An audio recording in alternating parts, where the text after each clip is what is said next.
May saman nga pamaltog iti napasamak a dinutta nakatayan iti maysa nga tricycle driver.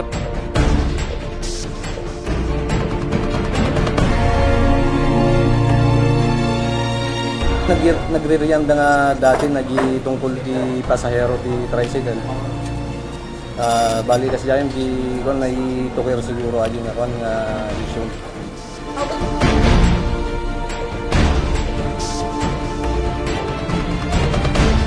May nga hot pursuit operation iti inaramid iti PNP Syudad Tibigan kontra iti sospek iti Barangay Solbec Santa Catalina, Ilocos Sur.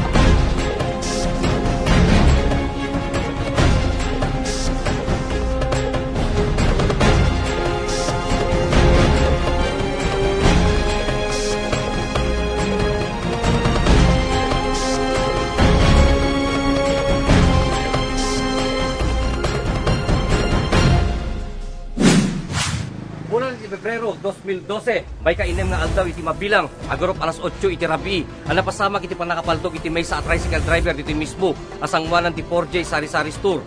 Ang masarakan iti Barangay Bulala, Bigan City. At tinutta nakatayan iti biktima ang nabigbig itinagan nga Alberto Areola Ipataw, o patapulukit inem iti tawen na. Native iti Cagayan, nga magdamang agdayad iti natakamat nga barangay. At ita nga mapapati nga pinaltugon ti may sa alalaki amanagan iti Carlito Madriaga I Marantan.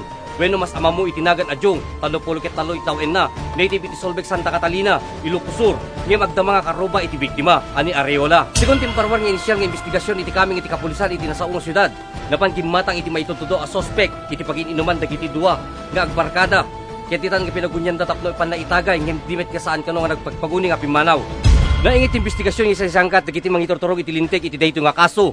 Iti daytamit lang nga gundaway. Saan pa lang nga nakimig iti may tutudo a sospek ani Madraga. Nagisayangkat garod dikiti kaming iti Soko, Venusin of the Crime Operative iti nananay pa nga investigasyon. At ita nga nagresultaan iti panakakita da iti naduma-duma nga ebidensya nga mabalinda nga aramaten iti dayto nga kaso apan nakatay ni Areola.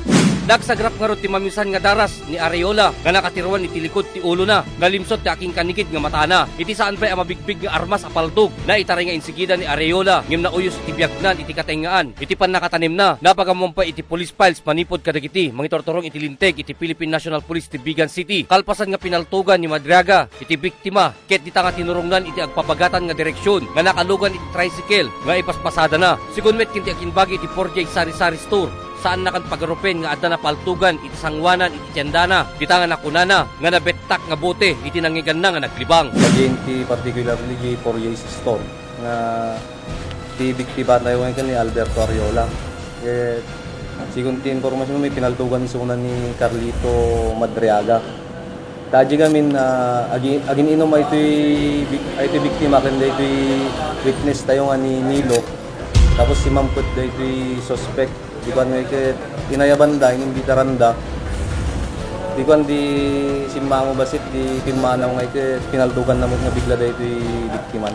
Bali awan ti sinumbatan na nangyari yung tinumanan yung sikod ti informasyon niya iti adat ti di da nga pagtintin na sa amin.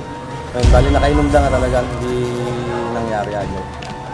May nga manhunt operation itingganwat dagiti mangitortorong iti lintek iti Syudad Tibigan kontra kinti may tutudo a sospek ani Madriaga. Dita nga tinurungda iti Barangay Solbec Santa Catalina, Ilocos Sur. May nga pagnanaidan iti may tutudo a sospek ani Madriaga. Ang nagresultaan iti panakakita iti tricycle nga nagluganan ni Madriaga nga naglibas ngem iti sospek ket nakatarayen.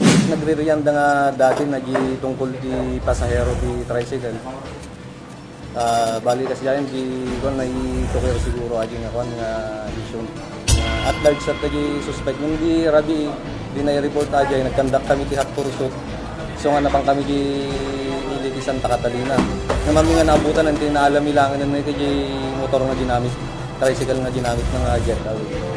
Iti dayta nga gundaway dawdawaten itinunaan nga anak ni Areola ani Limbert itinananay nga hustisya iti nakamames nga napasamak kinti amada dita nga nakunana nga awan ti mangisapol kadagiti kakabsatnan kapwanan ta imuna nga pimusay ti inada. Nagbagbagana sir. Mo ti istoryahin na nga kasla nagrerienda ka masir. So ayan na yun di rabi iti napasamak sa kaya napasamak iti panakabal. Napang ko sinundo ni bagay ko sir. Game dati may tutudo nga sospek ni papang mo nabegda nga barkadan or gamam mo? Agkadwada lang di pagparkingan sir, di pagparkingan da Jiden Garde. pala garit ti may bagami ma'am ta pagpapatang may pagkakabsa niya ti dapat nga may Kadagita nga kanito, saan tapay lang ammo, dagiti napanawan ni Areola, noan niya itinasayaat nga ubrahin da, kapwa ng tawan pay lang iti usto nga kapanunutan da. Ang subli pa iti programa tayo nga police files, ado pa iti intay maamuan nga impormasyon maipapankin dito nga kaso. Apan nakatay ni Areola, intay pa'y makapatpatang dagiti, daddo mga tattao nga adda pa kay naigan na iti dito nga kaso, apan papatay.